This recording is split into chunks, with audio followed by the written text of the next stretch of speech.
मेरे साथ बोलिए, भारत माता की, भारत माता की। मंच पर उपस्थित हम सब के प्रिय नेता और देश के और दुनिया के सबसे अधिक लोकप्रिय नेता आदरणीय मोदी जी, हमारे प्रिय अध्यक्ष सम्माननीय नड्डा जी, मंच पर उपस्थित भारतीय जनता पार्टी का नेतृत्वगण और आज इस सभागार के अंदर आए हुए, देश भर से आए हुए लघु भारत के रूप में हम सब के सामने विराजित देश के सभी कार्यकर्ता भाइयों बहनों को मैं प्रणाम कर मेरी बात की शुरुआत करता हूं।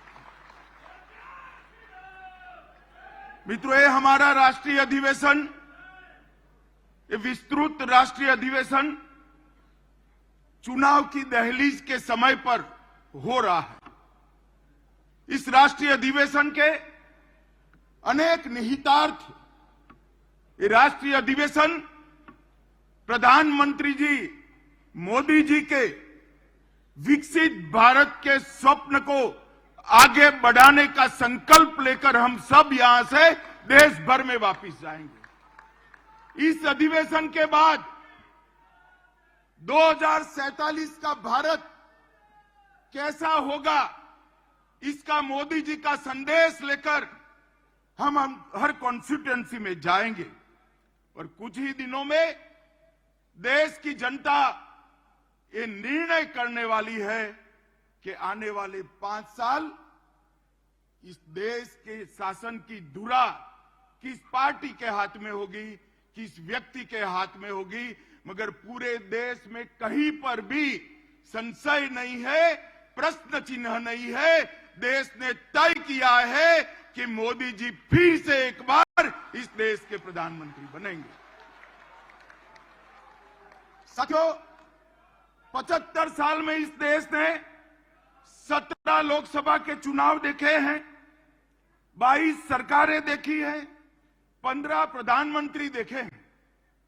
देश ने जितनी भी सरकारें आई, अपने अपने समय में हर सरकार ने समयानुकूल विकास करने का प्रयास किया है।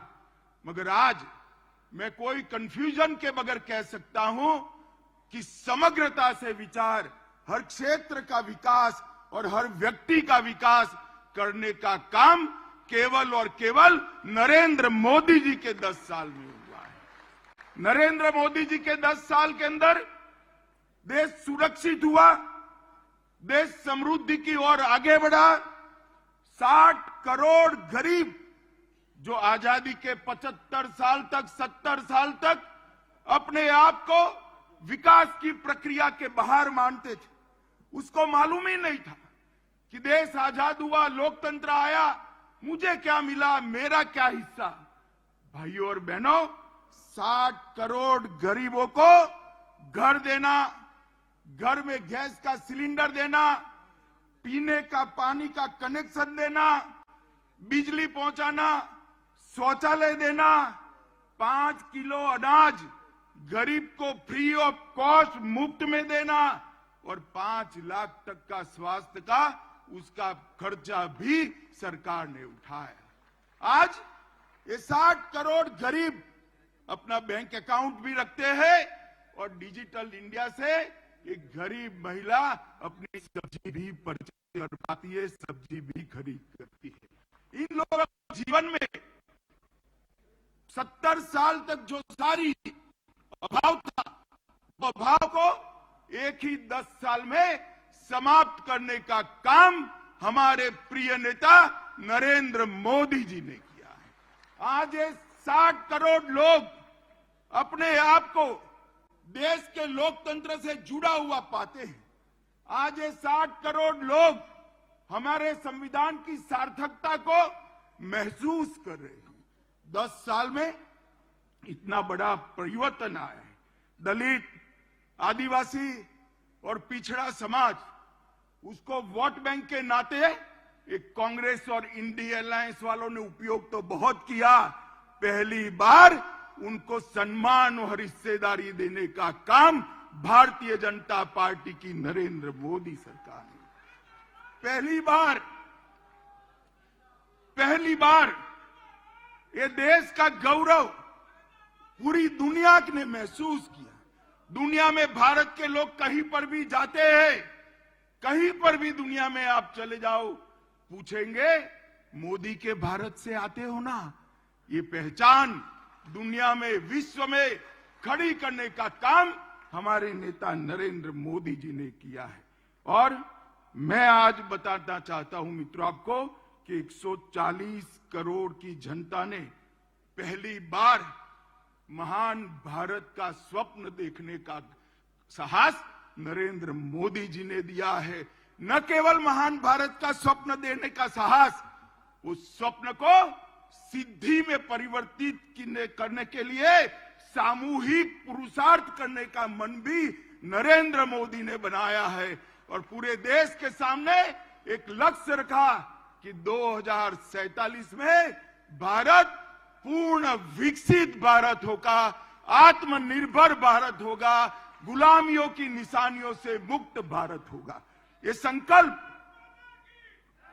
संकल्प पहली बार 140 करोड़ की जनता के सामूहिक संकल्प के माध्यम से आज विश्व के सामने उभर कर आया है। और इस संकल्प का एक्नॉलेजमेंट भी पूरा विश्व कर रहा है। मित्रों, मोदी जी ने 10 साल के अंदर कई सिद्धियां प्राप्त की हैं। गरीबी से मुक्ति, भ्रष्टाचार से मुक्ति, जातिवाद से मुक्ति, परिवारवाद से मुक्ति, तुष्टीकरण से मुक्ति। इस देश का लोकतंत्र कई सालों तक भ्रष्टाचार, जातिवाद, परिवारवाद और तुष्टीकरण के नासुरों से ग्रसित रहा। नरेंद्र मोदी जी ने पहली बार भ्रष्टाचार, जातिवाद, परिवारवाद और तुष्टीकरण की राजनीति को समाप्त कर पॉलिटिक्स ऑफ परफॉर्मेंस को एस्टैब्लिश करने का काम नरेंद्र मोदी जी ने किया। नरेंद्र मोदी जी ने अपने कर्तव्य से, अपने कर्तृत्व से देश की पूरी जनता को एक सामूहिक हीन भावना थी, इस सामूहिक हीन भावना को, एक मास इंफीरियरिटी कॉम्प्लेक्स को समाप्त कर हम भी कर सकते हैं, हम ही करेंगे, एक गौरव के साथ दुनिया के सामने किया। नरेंद्र मोदी जी ने पहली बार इस देश को गुलामी के प्रतीकों से मुक्ति दिलाने का आह्वान किया। ये शुरुआत आजादी के दूसरे दिन होनी चाहिए थी, परंतु जब तक कांग्रेस रही, जब तक इंडिया अलायंस वाले रहे, इसकी कल्पना भी नहीं की। मोदी जी ने गुलामी के प्रतीकों से मुक्ति के लिए 15 अगस्त को लाल किले की प्राचीर से आह्वान किया और जनता ने पलक पावड़े बिछाकर इसका स्वागत किया। और आज गुलामी के प्रतीकों से हम मुक्ति पा रहे हैं। उग्रवाद और आतंकवाद, नक्सलवाद इस देश को 4 दशक से परेशान करता है। मोदी जी के 14 से 24 के कार्यकाल में उग्रवाद और आतंकवाद और नक्सलवाद अपनी अंतिम सांसें गिन रहा है।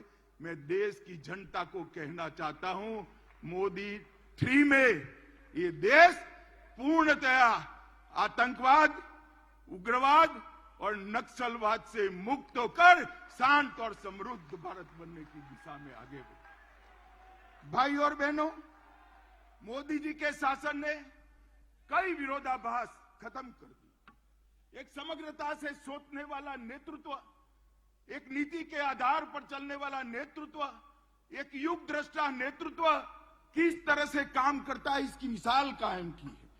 पूरे आजादी से कालखंड सरकारों की मीमांसा इसी तरह से होती है। ये सरकार किसानों की सरकार है या उद्योगपतियों की सरकार है?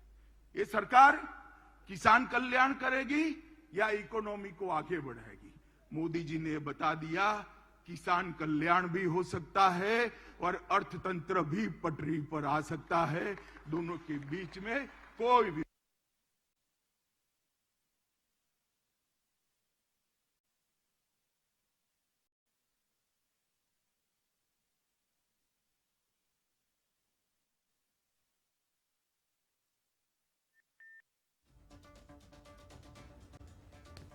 ભાજપના રાષ્ટ્રીય અધિવેશનમાં કેન્દ્રીય ગૃહમંત્રી અમિત શાહ દ્વારા સંબોધન કરવામાં આવ્યું અને સાથે જ તમામ જે ભાજપના કાર્યકર્તાઓ છે તેમને જીતનો મંત્ર પણ થોડીક જ વારમાં વડાપ્રધાન નરેન્દ્ર મોદી આપવાના છે।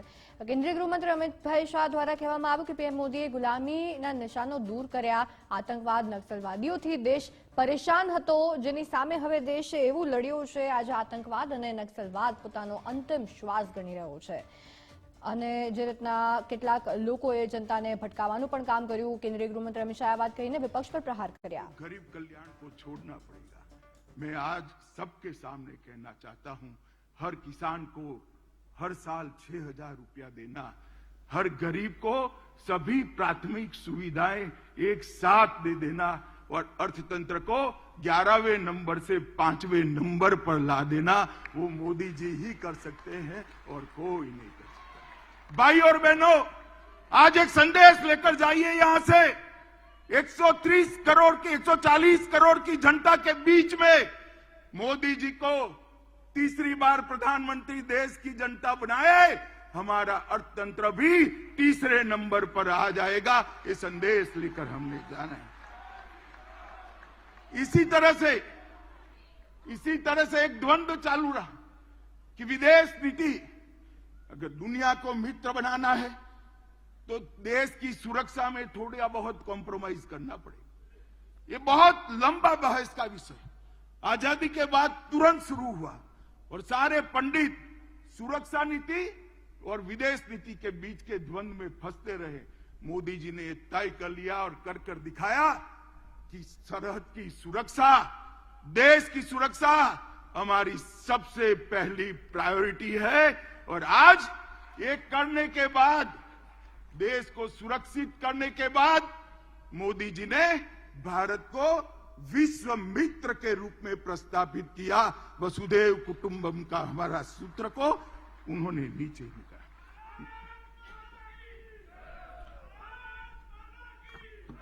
मित्रों, इंडिया अलायंस और कांग्रेस पार्टी इसकी देन थी कि इस देश के लोकतंत्र की स्पिरिट को खत्म कर दिया। देश के लोकतंत्र को भ्रष्टाचार, परिवारवाद, तुष्टीकरण और जातिवाद से कलर्ड कर दिया। कभी भी स्वतंत्र रूप से जनमत उभर कर न आए, इस प्रकार की लोकतांत्रिक व्यवस्था करने में परिवारवादी पार्टियां लगी रही। मोदी जी ने 10 ही साल में भ्रष्टाचार, परिवारवाद, तुष्टीकरण और जातिवाद को समाप्त कर विकास की राजनीति को मध्य बिंदु में लाया, जिसको देश की जनता ने स्वीकारा। मित्रों, मैं आज आप सबके माध्यम से करोड़ों भारतीय जनता पार्टी के कार्यकर्ताओं को कहने आया, अगला चुनाव 2 खेमे पड़े हुए हैं।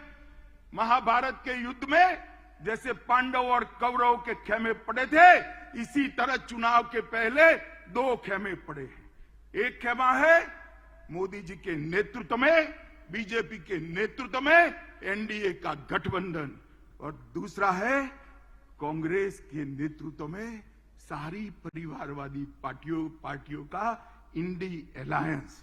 देश को ये दोनों में से एक को चुनना है। इंडी गठबंधन एक घमंडिया गठबंधन, भ्रष्टाचार, परिवारवाद और तुष्टीकरण की राजनीति का पोषक, और भाजपा और एनडीए का गठबंधन राष्ट्र प्रथम के सिद्धांत पर चलने वाला गठबंधन है। देश की जनता को तय करना है ये परिवारवाद।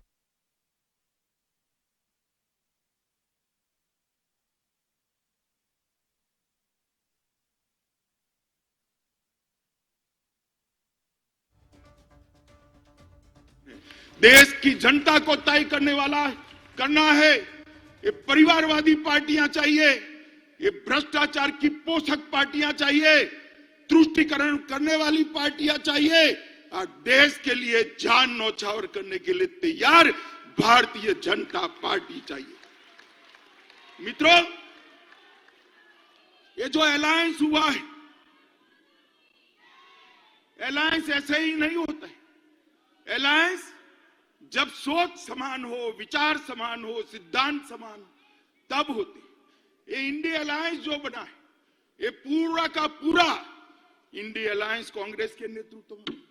मैं आज आपको कह सकता हूं, इस देश में भ्रष्टाचार की जनक कांग्रेस पार्टी है और इस देश में भ्रष्टाचार का पोषण भी कांग्रेस पार्टी ने किया है। मित्रों, 10 साल यूपीए के ले लीजिए, कॉल ब्लॉक आवंटन, कॉमनवेल्थ गेम का घोटाला, 2G घोटाला, शारदा चिटफंड का घोटाला, हिमाचल में सेबों की बिक्री का घोटाला, INX मीडिया का घोटाला, एयरसेल मैक्सिक का घोटाला, अंतरिक्ष निवास का घोटाला, लैंड फॉर जॉब का घोटाला, पंचकुला और गुड़गांव में भूमि आवंटन का घोटाला, जम्मू कश्मीर क्रिकेट एसोसिएशन का घोटाला, एम्ब्रियर डील, बेसिक ट्रेनर विमान में घोटाला, हॉक एयरक्राफ्ट खरीदी में घोटाला, सबमरीन का घोटाला, ऑगस्टा वेस्टलैंड का घोटाला, बोफोर्स का घोटाला, जीप घोटाला, मारुति घोटाला और भोपाल गैस कांड से चंदा उगाने का घोटाला। ये कांग्रेस पार्टी, हमारे यहां ऐसा कहते थे कि किसी भी तत्व का व्याप आकाश, भूमि और पाताल तक होता है, मगर इन्होंने तो आकाश से भी आगे जाकर अंतरिक्ष में भी घोटाला किया, भूमि से आगे जाकर पाताल में खदानों का भी घोटाला किया और समंदर को भी नहीं छोड़ा, वहां सबमरीन का भी घोटाला कर दिया। जब नल थल अंतरिक्ष हर जगह एक कांग्रेस ने घोटाले किए और इंडिया अलायंस का नेतृत्व कांग्रेस के हाथ में। मैं देश की जनता को कहना चाहता हूं, किस प्रकार की सरकार, एक और लाखों करोड़ के घपले घोटाले करने वाली कांग्रेस है और दूसरी ओर 23 साल से राज्य सरकार और केंद्र सरकार में मुखिया रहने के बाद भी हमारे विरोधी भी एक कानी पाई का आरोप न लगा सके, ऐसा नेतृत्व नरेंद्र मोदी का। देश की जनता ने, मित्रों, देश की जनता ने तय करना है कि देश का भविष्य ये भ्रष्टाचारियों के हाथ में सौंपना है या नक्सिक प्रामाणिक व्यक्ति जिस पर दुश्मन भी आरोप नहीं कर सकते, ऐसे नरेंद्र मोदी जी को सौंपना। और मित्रों, एक कहावत है, बड़े मियां तो बड़े मियां, छोटे मियां भी सुभान अल्लाह। जब कांग्रेस पार्टी इतना भ्रष्टाचार करती है तो साथी भला क्यों बाकी रहेंगे? आम आदमी पार्टी आबकारी जकात का घोटाला, लोगों के उपचार में मोहल्ला क्लिनिक का घोटाला, ढेर सारे घोटाले किए, लोगों के मेडिकल टेस्ट करने में भी घोटाला किया और आज उनका सारा नेतृत्व कोर्ट से भागता है, एजेंसियों से भागता है। झारखंड में एक MP के घर से 350 करोड़ रुपया जब्त होता है। छत्तीसगढ़ में महादेव के नाम से जुआ खिलाने का एक घोटाला आता है। DMK के मंत्रियों के घर से करोड़ों रुपया बरामद होता है। तृणमूल कांग्रेस के मंत्रियों के घर से अनेक करोड़ रुपया, 55 करोड़ तो एक ही स्थान पर से मिलते, अनेक करोड़ रुपयों का, सैकड़ों करोड़ के घोटाले बाहर है और लालू जी सजा आपता है और अभी भी एक नई भ्रष्टाचार की FIR उन पर हो रही है। मित्रों, पूरा इंडिया अलायंस ये कांग्रेस पार्टी के नेतृत्व में घमंडिया गठबंधन, ये पूरा भ्रष्टाचार से लिप्त। देश की जनता ने तय करना है, भ्रष्टाचार के दूषण को समाप्त करने वाले नरेंद्र मोदी जी को मैंडेट देना है या भ्रष्टाचार ही जिनका धर्म है ऐसे इंडी अलायंस को मत देना है। ये देश की जनता ने दी। मित्रों, परिवारवाद, अभी ढेर सारे पत्रकार, कुछ मीडिया चैनल, इंडी अलायंस बड़ा चैलेंज, बड़ा चैलेंज, बड़ा चैलेंज, बड़ा चैलेंज। अगर मुझे कोई कहे कि इंडी अलायंस क्या है, तो मैं इसकी एक ही व्याख्या करता हूं। 7 परिवारवादी पार्टियों का गठबंधन इंडी अलायंस है। इससे ज्यादा कुछ नहीं है। जो अपनी पार्टी के अंदर डेमोक्रेसी नहीं स्थापित कर सकते, वो देश की डेमोक्रेसी की रक्षा नहीं कर सकते। ये देश की जनता को, आपकी पार्टी लोकतांत्रिक पार्टी नहीं है, आपकी पार्टियां लोकतांत्रिक पार्टियां नहीं है। आप देश के लोकतंत्र का रक्षा नहीं कर सकते। एक और मोदी जी के नेतृत्व में डेवलपमेंटल अलायंस है और दूसरी ओर राहुल जी के नेतृत्व में डायनेस्टिक अलायंस है। डेमोक्रेटिक अलायंस, डेवलपमेंटल अलायंस और डायनेस्टिक अलायंस के बीच में देश की जनता को पसंद करना है। मुझे विश्वास है कि एक और मोदी जी देश के और गरीबों के विकास के लिए काम करें और दूसरी ओर अपने परिवार की चिंता करने वाली पार्टियां है। देश निश्चित रूप से विकास की राजनीति करने वाली भारतीय जनता पार्टी और एनडीए को सिलेक्ट करेगी, इसका मुझे पूरा विश्वास। देखिए साहब, इनके राजनीति में उद्देश्य क्या है? मोदी जी कहते हैं महान भारत की रचना हो, 2047 तक का लक्ष्य रखा, आत्मनिर्भर भारत की रचना हो, 2047 तक का लक्ष्य रखा। सोनिया जी का लक्ष्य राहुल जी को पीएम बनाना, पवार साहब का लक्ष्य बेटी को सीएम बनाना, ममता दीदी का लक्ष्य भतीजे को सीएम बनाना, स्टालिन का लक्ष्य अपने बेटे को सीएम बनाना, लालू प्रसाद जी का लक्ष्य अपने बेटे को सीएम बनाना, उद्धव ठाकरे का लक्ष्य अपने बेटे को सीएम बनाना और मुलायम सिंह जी बेटे को बनाकर ही गए हैं। अब मुझे एक बात बताइए कार्यकर्ता भाइयों बहनों, जिनका लक्ष्य ही अपने बेटे बेटी भतीजों का कल्याण हो, वो गरीब का कल्याण कर सकता है क्या? कभी नहीं कर सकता। जिनका लक्ष्य ही अपने परिवार के लिए सत्ता हथियाना हो, वो देश का कल्याण कर सकता है क्या? कभी नहीं कर सकता। मित्रों, इस देश के अंदर 2G, 3G और 4G पार्टियां हैं। 2G से मतलब आप 2G घोटाले से नहीं है। 2 generation party, 3 generation party, 4 generation party, 4 पीढ़ी तक नेता नहीं बदलता है। 4 पीढ़ी तक नेता नहीं बदलता है। क्यों भाई? देश के किसी युवा में कौवत नहीं है, वो आगे नहीं बढ़ सकता? ना जी, वो नहीं बढ़ सकता। थोड़ा आगे बढ़ गया तो उसका हस्र कर देंगे। कई सारे लोग ऐसे हस्र किए हुए हैं, भारतीय जनता पार्टी ज्वाइन कर आज लोकतंत्र की यात्रा में जुड़े हैं। तेजस्विता का, परफॉर्मेंस का, विचार का, परिश्रम का और दृष्टि का वहां कोई महत्व नहीं है। वहां केवल और केवल आप कहां जन्मे, इसका महत्व है। मित्रों, मैं आज आप सबके माध्यम से देश की जनता को पूछना चाहता हूं, अगर भारतीय जनता पार्टी परिवारवादी पार्टी होती तो एक चाय बेचने वाले का बेटा कभी प्रधानमंत्री नहीं बन सकता। लोकतंत्र के अंदर मित्रों, लोकतंत्र के अंदर ये बहुत जरूरी है, सबको समान अवसर मिले, सबके अंदर ईश्वर दत्त शक्तियां जो पड़ी हैं, वो ईश्वर दत्त शक्तियों के आधार पर उसको आगे बढ़ने का मौका मिले और वो केवल और केवल भारतीय जनता पार्टी में विद्यमान है और किसी दल में नहीं। भाई और बहनों, मोदी जी एक गरीब परिवार से, गरीब मतलब आप कल्पना नहीं कर सकते, इतने गरीब परिवार से इस देश के सम्मानीय प्रधानमंत्री बने, जिन्होंने पूरे विश्व में देश को सम्मान दिलाया, गौरव दिलाया, प्रस्थापित। इस देश की राष्ट्रपति एक जनजाति परिवार से आती है। जनजातियों में भी अति पिछड़ी जातियों में से राष्ट्रपति मुर्मू जी आती है। प्रधानमंत्री जी ने, भारतीय जनता पार्टी ने एक गरीब आदिवासी की बेटी को महामहिम द्रौपदी मुर्मू बनाकर सभी आदिवासियों का सम्मान।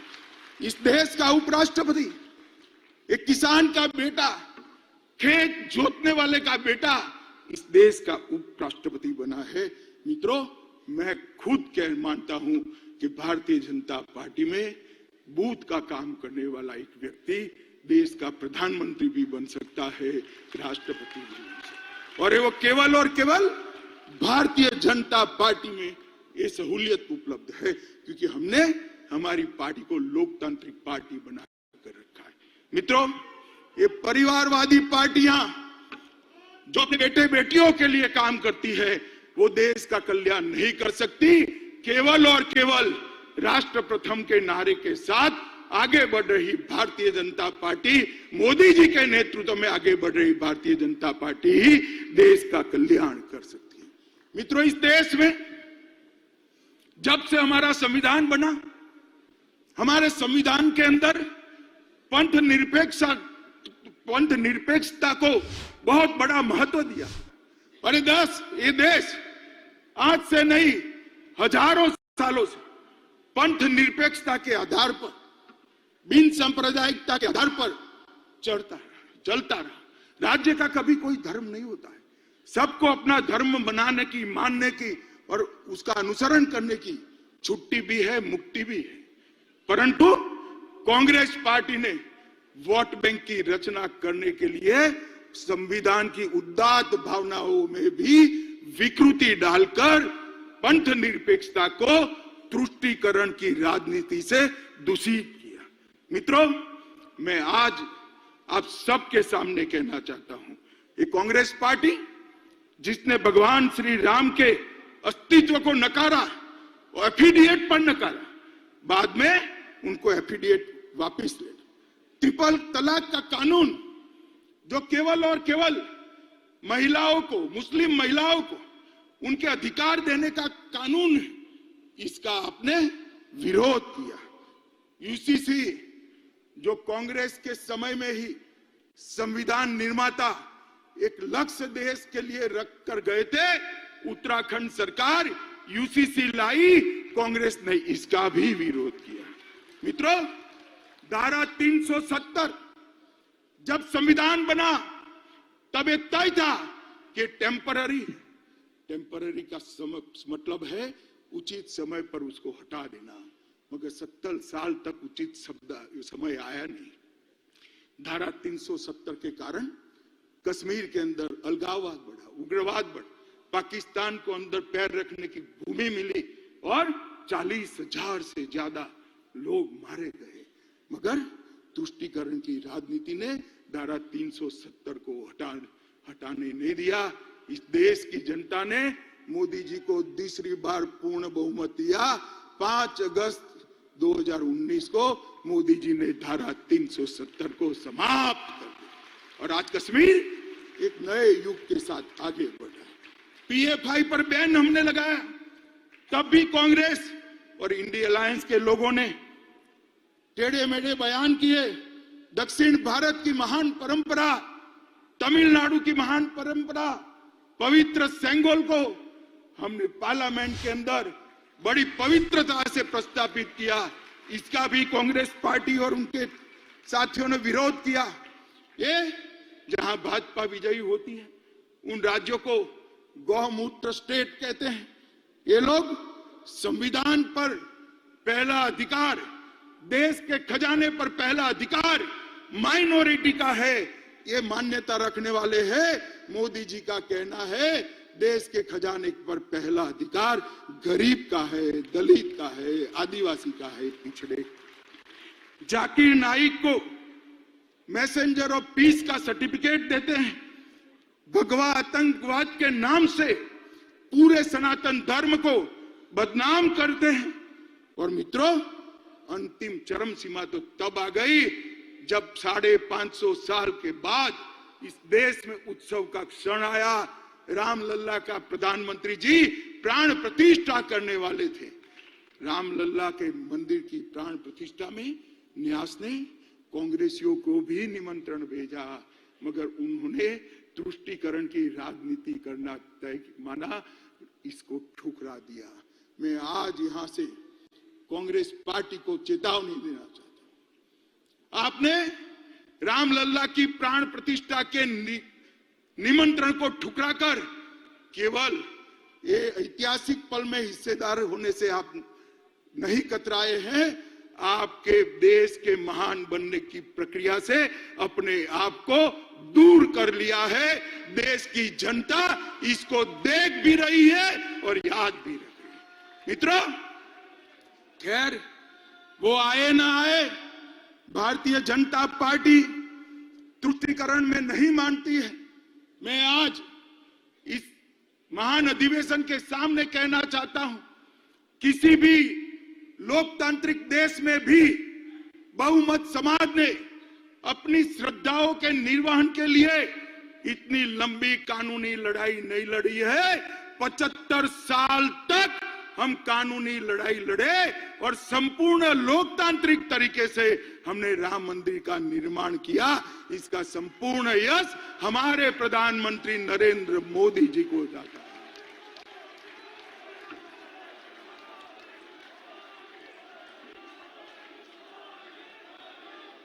भाई और बहनों, ये कांग्रेस पार्टी और इंडिया अलायंस वाले, ये कांग्रेस पार्टी और इंडिया अलायंस वाले हम पर आरोप लगाते हैं कि भारतीय जनता पार्टी अस्थिरता फैलाती। मैं तो ज्यादा जवाब नहीं देता, मगर चुनाव का समय आया है, जनता के सामने सच रखना चाहिए।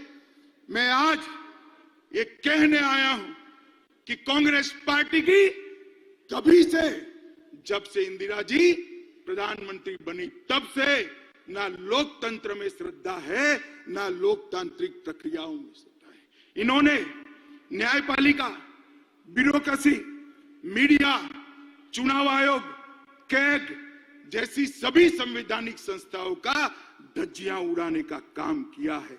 इमरजेंसी ये आपकी ही देन थी साहब, आप भूल जाते हो। पूरे देश को जेल खाना बनाकर रख लिया था, पूरा विपक्ष जेल के अंदर बंद था और आर्टिकल 356 सरकारें तोड़ने का जो रिकॉर्ड, आज से मैं बहुत सोच समझकर मेरा स्टेटमेंट करता हूं, आज से 100 साल बाद भी कांग्रेस पार्टी का रिकॉर्ड कोई तोड़ नहीं पाएगा। इतनी सरकारें आपने गिराई। मित्रों, कांग्रेस पार्टी ने 90 बार आर्टिकल 356 का प्रयोग किया, 50 बार अकेली इंदिरा गांधी जी ने किया। 40 क्षेत्रीय दलों की सरकार एक कांग्रेस पार्टी ने गिराई। 3 केंद्र की सरकार, चौधरी चरण सिंह, चंद्रशेखर जी, देवगौड़ा जी और गुजराल, ये 4 सरकारों को गिराने का काम भी कांग्रेस पार्टी ने किया है। और मित्रों, ये हमें कहते हैं जुडिशरी कोई फैसला देगी, न्याय करेगी, तो इस पर टिप्पणियां कर कर जुडिशरी को डराते हैं। मैं कांग्रेस पार्टी को याद कराता हूं, 1973 में 3 वरिष्ठ जजों को कुदाकर जस्टिस सेलत, जस्टिस ग्रोवर और जस्टिस हेगड़े को कुदाकर आपने एएन रे को सर्वोच्च न्यायाधीश बनाया, क्योंकि आप रायबरेली का फैसला आपके खिलाफ आ गया था। हमने कभी जुडिशरी के खिलाफ इस प्रकार के षड्यंत्र नहीं किए। मित्रों, कांग्रेस पार्टी इस देश में अस्थिरता की जनक है और स्थिरता अगर कोई दे सकता है तो केवल और केवल भारतीय जनता पार्टी दे सकती है। मित्रों, अभी अभी देश में हम चुनाव में जा रहे हैं, हिंसा कहां होती? मैं आज देश के मीडिया को भी कहना चाहता हूं, हिंसा की बात आप करते हैं, कौन से राज्यों में चुनावी हिंसा होती है, कौन से राज्य में पॉलिटिकल हिंसा होती है? मैं आज देश की जनता को गिनाना चाहता हूं। केरल, हमारे 100 से ज्यादा कार्यकर्ता शहीद हो गए, 300 से ज्यादा कार्यकर्ता अपाहिज हो गए। किसका शासन है? इंडिया अलायंस का शासन है। बंगाल, सैकड़ों कार्यकर्ता मौत के घाट उतार दिए गए। हमेशा चुनाव में धांधली, घपलेबाजी और हिंसा होती रही। किसका वहां राज है? ममता दीदी का राज है, इंडी अलायंस का राज है। बिहार में भी जंगल राज था, तब 100-100 किलोमीटर दूर मतपेटियां मिलती थी। किसका राज था?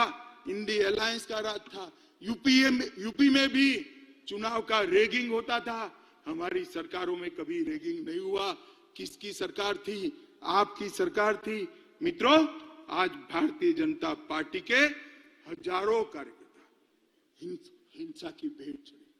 कईयों ने तो जान गंवाई, कई अपाहिज हो गए, कईयों के घर जल गए। हम तो हिंसा के भुक्तभोगी है। हिंसा फैलाने वाला गठबंधन अगर कोई है तो एक घमंडिया गठबंधन है, इंडी अलायंस है। भाई और बहनों, ये कांग्रेस का शासन था। आजादी के वक्त कांग्रेस ही देश की ओर से नेगोशिएट करती, तब ही देश का विभाजन। और आज भी कांग्रेस की विभाजनकारी प्रवृत्ति राजनीतिक फायदे के लिए कम नहीं हुई। अभी अभी कांग्रेस के नेता ने कहा कि इस देश के 2 टुकड़े होने चाहिए। खुलेआम देश के 2 टुकड़े करने की बात करते। कांग्रेस पार्टी इस स्टेटमेंट से कन्नी भी नहीं काटती है। ये बताता है कि कांग्रेस पार्टी इसका समर्थन करती। मां भारती का अपमान करने वाले जॉर्ज पुनिया का कांग्रेस के राजकुमार आशीर्वाद लेते हैं। जॉर्ज सोरेस जो भारत विरोधी है, वो उनका समर्थन करता है। कोयम्बतूर बम ब्लास्ट को इंडी अलायंस इसके गुनहगारों को रिहा कर देती है। और कांग्रेस के नेता पाकिस्तान में जाकर मोदी जी को हटाने के लिए पाकिस्तान की मदद मांगते हैं। पाकिस्तान की मदद मांगते हैं। जब धारा 370 मोदी जी ने हटाई, राहुल गांधी का 370 के समर्थन में जो बयान था, वो पाकिस्तान ने यूनाइटेड नेशन में कोट अनकोट कर शर्म करो कांग्रेसी। आपके देश के खिलाफ आप विदेश में जाकर बोलते हो। देश के प्रधानमंत्री, देश की संसद, देश के लोकतंत्र की निंदा विदेश में जाकर करते हो।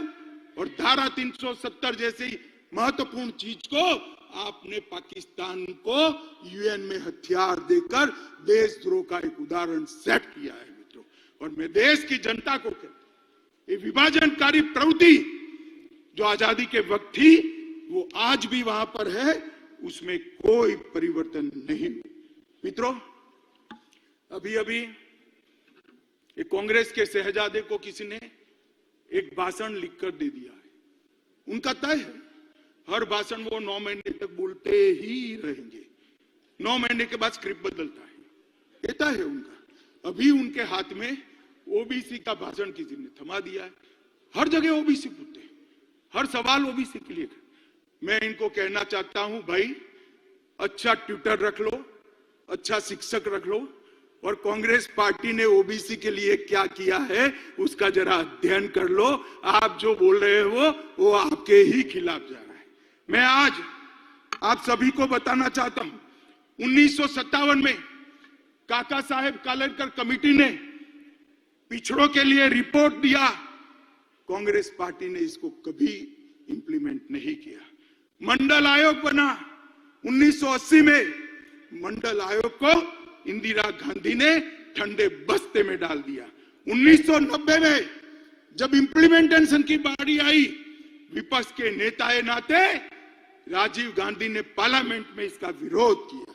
और मित्रों, ओडिशा में और जवाहरलाल जी ने 1951 में जातिवादी सर्वे का विरोध किया था। और भारतीय जनता पार्टी ने क्या किया?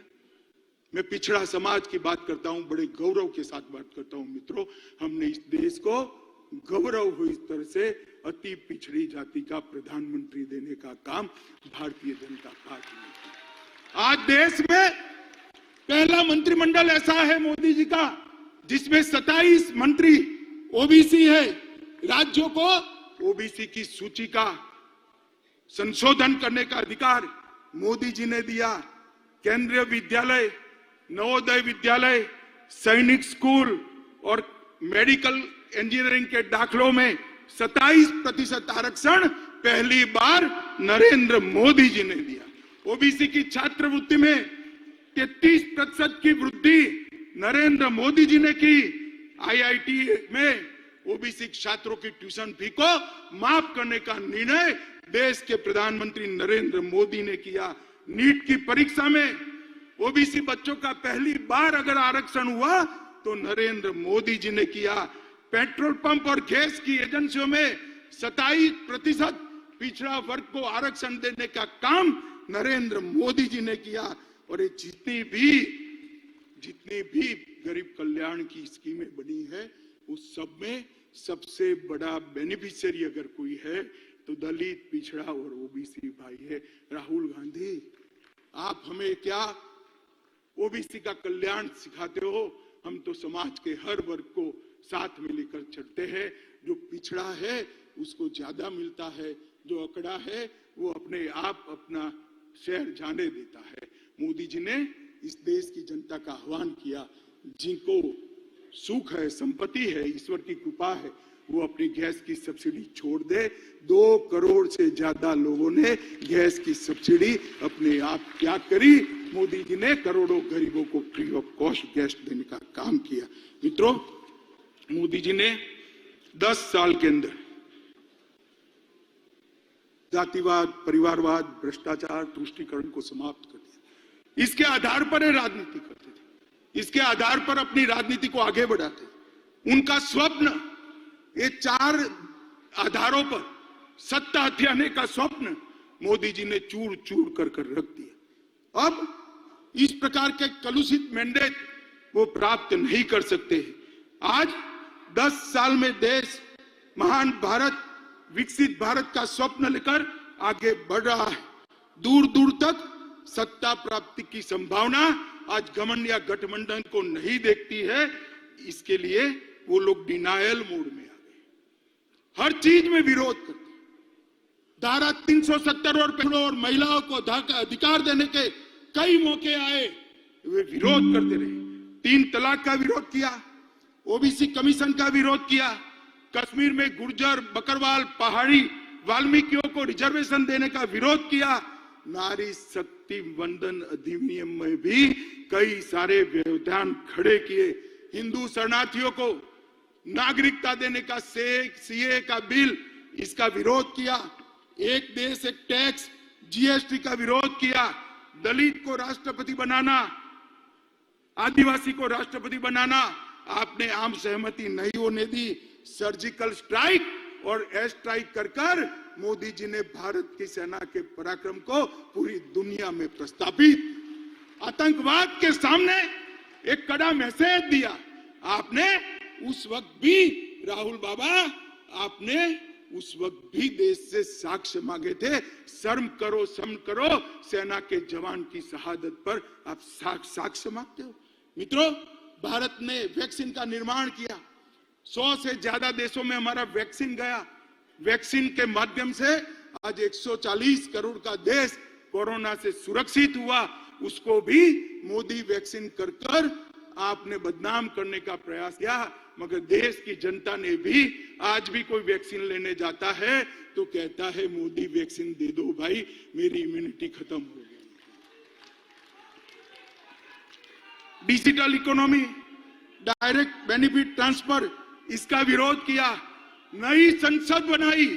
इतनी भव्य संसद देखकर आज पूरी देश की जनता पुलकित है, गौरवान्वित है। इसका भी आपने विरोध किया। कर्तव्य पथ बना, आपको राजपथ नाम अच्छा लगता था, कर्तव्य पथ का भी विरोध किया। भारत मंडपम में कोर्ट से उसको रोकने का प्रयास किया। यशोभूमि को भी रोकने का प्रयास किया। डाटा प्रोटेक्शन का विजनरी बिल, इसका भी विरोध किया। और अंत में रामलल्ला की प्राण प्रतिष्ठा का भी आपने विरोध किया। मित्रों, एक कांग्रेस डिनायल मोड में आ चुकी है। पूरे देश की जनता को मैं कहना चाहता हूं, 5 साल का पार्लियामेंट के अंदर कांग्रेस का हिसाब किताब निकालिए। इन्होंने पार्लियामेंट के अंदर शोर शराबे और बहिष्कार के अलावा कुछ नहीं किया। हम भी विपक्ष में रहे, 10 साल तक बैठे, आगे पूरा जीवन विपक्ष में। हम रचनात्मक विपक्ष की भूमिका निभाते, अच्छा है उसका समर्थन करते थे, और आपके भ्रष्टाचार को भी हमने उजागर किया, मगर आपने क्योंकि भ्रष्टाचार है नहीं, बाहर जाना ही उचित समझा। मित्रों, इंडिया अलायंस अहंकार से युक्त है, वो सहन ही नहीं कर सकते। वो ऐसा मानते हैं कि देश का प्रधानमंत्री वो ही बन सकता है जो बड़े परिवारों से आता है। वो सहन नहीं कर सकते एक गरीब मां का बेटा आज देश का प्रधानमंत्री बनकर देश को चला रहा है। ये अहंकार उनको भारतीय जनता पार्टी के खिलाफ खड़े, एक परिवारवादी राजकुमार सारे के सारे इकट्ठा होकर हमारा विरोध कर रहे।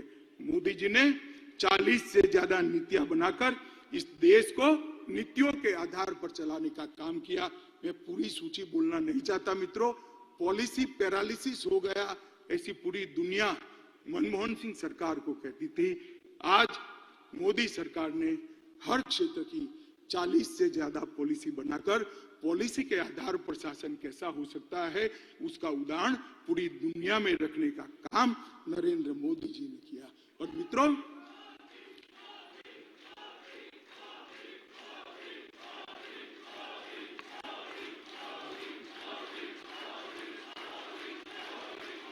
भारत माता की।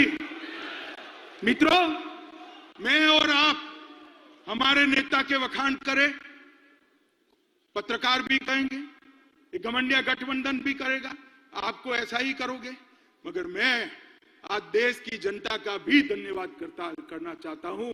आपने बार बार भारतीय जनता पार्टी को आशीर्वाद देकर, मोदी जी को आशीर्वाद देकर अपना समर्थन देता है। आज देश के 70 राज्यों में 17 स्टेट्स में एनडीए की सरकार है। 58% हिस्से पर, जिसमें 57% आबादी है, वहां एनडीए का रूल है।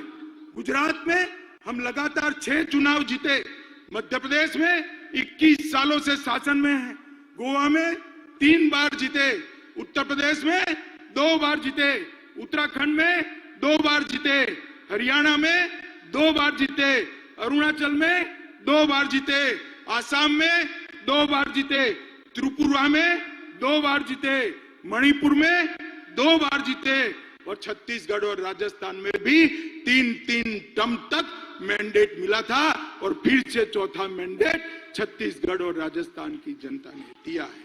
बिहार, महाराष्ट्र, मेघालय, नागालैंड और सिक्किम, वहां एनडीए को बार बार आशीर्वाद मिला। मित्रों, ये जनादेश जो है वो मैं मानता हूं मोदी जी का परिश्रम, मोदी जी की नीतियां, मोदी जी के परफॉर्मेंस पर 140 करोड़ की जनता का थप्पा है जो इंडिया अलायंस को नहीं दिखाई। भाई और बहनों, मैं अंत में इतना कहना चाहता हूं, अभी अभी इंडिया अलायंस वाले के जो नेता है कांग्रेस पार्टी, एक भारत जोड़ो यात्रा निकली। तोड़ना तो निवेदन तो आपके भारत तोड़ने के, भारत जोड़ो यात्रा लेकर निकले। मैं उनको कहना चाहता हूं, किसी भी पार्टी के कार्यक्रम और यात्राएं राजनीतिक कार्यक्रम, कांग्रेस पार्टी आजादी के बाद जितने भी आंदोलन किए सत्ता में वापस आने के लिए की। भारतीय जनता पार्टी का 1950 से इतिहास है। हमने जब भी आंदोलन किए देश के लिए किए, सिद्धांतों के लिए किए, जनता के लिए। सबसे पहले जम्मू कश्मीर के लिए श्यामा प्रसाद मुखर्जी शहीद हुए, हमने 370 हटाने का आंदोलन किया। गोवा बचाओ का आंदोलन भारतीय जनता पार्टी ने किया। कच्छ का सत्याग्रह भारतीय जनता पार्टी ने किया। गौ हत्या पर प्रतिबंध लगाने का आंदोलन जनसंघ ने किया। आपातकाल के विरोध में हम लड़े। आसाम में घुसपैठियों के खिलाफ हमने पूरे देश को मोबिलाइज किया। राम जन्मभूमि का आंदोलन भी केवल और केवल भारतीय जनता पार्टी ने किया। भ्रष्टाचार के खिलाफ अडवाणी जी के नेतृत्व में हमने आवाज उठाई। तेलंगाना आंदोलन भी भारतीय जनता पार्टी ने किया और सबरीमाला का आंदोलन भी भारतीय जनता पार्टी ने किया। हमारी पार्टी ने कभी भी सत्ता प्राप्त करने के लिए आंदोलन नहीं किए हैं, जनता के परेशानियों के लिए किए, सिद्धांतों के लिए किए और देश को सुरक्षित। अब हम सब ने देश की जनता के सामने जाना है। देश की जनता को स्पष्ट बताना पड़ेगा, एक और ये परिवारवादी पार्टियां हैं और दूसरी ओर एक गरीब मां का बेटा इस देश का प्रधानमंत्री बना है। आप किसको पसंद करें? एक और 60 साल से भ्रष्टाचार की गंगा जिस पार्टी से बहती है वो कांग्रेस पार्टी है और दूसरी ओर 23 साल से शासन में होने के बावजूद भी कपड़े पर एक भी दाग नहीं लगा, ऐसा नरेंद्र मोदी है। एक और तुष्टीकरण की राजनीति करने वाला एक घमंडिया गठबंधन है और दूसरी ओर राष्ट्रभक्ति और राष्ट्रवाद से ओतप्रोत भारतीय जनता पार्टी है। आप किसको सिलेक्ट करोगे? एक और कुछ बनने के लिए राजनीति में आए हैं और दूसरी ओर भारत माता को सर्वस्व समर्पित कर पूरा जीवन देकर काम करने वाले व्यक्ति है। एक और हर साल 3 महीने विदेश में वैकेशन करने वाला नेतृत्व है और दूसरी ओर 23 साल से एक भी छुट्टी न देने वाला कर्तृत्ववान नेतृत्व है। एक और दिशा विहीन राजनीति है, दूसरी ओर एक युग दृष्टा नेता के नेतृत्व में महान भारत की रचना को आगे बढ़ाने वाली भारतीय जनता पार्टी है। देश की जनता को हमने बताना पड़ेगा, घर घर जाना पड़ेगा। मित्रों, मोदी जी ने आजादी के अमृत महोत्सव के वर्ष में हर भारतीय के मन में देशभक्ति की भावना जागृत की, हर युवा को आजादी के आंदोलन से वाकिफ कराया है और 75 वर्ष की सारी सिद्धियां इरिस्पेक्टिव ऑफ पार्टी देश की जनता के सामने रखी है। और सबसे बड़ी बात, आजादी के बाद जब अमृत काल में शताब्दी तक पहुंचेंगे तब महान भारत की रचना का संकल्प मोदी जी ने 140 करोड़ की जनता के मन में प्रत्यारोपण किया है। तो बहुत बड़ी बात है, एक सामूहिक चेतना, एक सामूहिक संकल्प और संकल्प को सिद्ध करने का सामूहिक पुरुषार्थ इतने बड़े देश में जागरूक कोई और ही कर सकता है। मित्रों, हमारा नेतृत्व, हमारा नेता संवेदनशील है। मोदी जी संवेदनशील है, हम सब जानते हैं, जनता की तकलीफों को जानते हैं, जनता की भावना को समझ। एक युग दृष्टा नेता है, वो कर्मठ है, कठोर परिश्रम करते हैं, कठोर निर्णय लेने में भी पीछे मुड़कर नहीं देखते हैं, चीन के सामने सीना तान कर खड़े रहते हैं और पाकिस्तान के घर में घुसकर सर्जिकल स्ट्राइक भी करते हैं। नोटबंदी, गरीबों के कल्याण के लिए नोटबंदी, यही नेतृत्व ने की। विश्व मित्र की भारत की छवि भी हमारे नेता ने ही बनाई। वैक्सीन के माध्यम से 100 से ज्यादा देशों के कोरोना काल में उन्होंने बड़ा मातृशक्ति को भगवान की तरह भक्ति से पूजा करने वाला नेतृत्व बहुत सालों बाद देश को मिला है। विधानसभा और संसद में 33% रिजर्वेशन नारी शक्ति वंदन अधिनियम से नरेंद्र मोदी जी ने लिया और जाति की कल्पना जो सदियों से इस देश में थी, इसको समाप्त कर गरीब, युवा, महिला और किसान, ये 4 वर्ग को समाहित कर साच अर्थ में संविधान की स्पिरिट को मोदी जी ने नीचे उतारा है, नीचे तक उतारा है। मैं मोदी जी को जानता हूं। मोदी जी दीपक की लौ की तरह है, जो खुद जलकर अंधेरों को काटने का काम करते हैं। जिस तरह से दीपक की लौ कभी नीचे नहीं जा सकती, उस तरह से मोदी जी का काम और विचार भी ऊर्ध्व गति वाले हैं, वो कभी नीचे की ओर नहीं आ सकते। पर मुझे विश्वास है कि मोदी जी के ये ऊर्ध्व गति वाली सोच, ऊर्ध्व गति वाली कर्मठता और ऊर्ध्व गति वाले परिश्रम से ही ये देश 2047 में महान भारत बनेगा, विकसित भारत बनेगा और पूरी दुनिया गौरव से देखती रहेगी भारत माता की झलहल होती हुई छवि को और सम्मान करेगी। एक और मैंडेट देश की जनता के सामने बड़ी विनम्रता के साथ मांगिए कि हमारा उद्देश्य केवल और केवल 140 करोड़ की जनता की सेवा करना है और देश को महान करना है, और वो केवल और केवल नरेंद्र मोदी जी कर सकते हैं और कोई नहीं सकता। मित्रों, इस प्रस्ताव को आप सभी लोग पूरे देश में लेकर घर घर जाएंगे, ऐसा मुझे विश्वास है। अंत में फिर से एक बार दोनों हाथ उठाकर प्रचंड आवाज के साथ भारत मां का जयकारा लगाएंगे। बोले भारत माता की, भारत माता की, भारत माता की।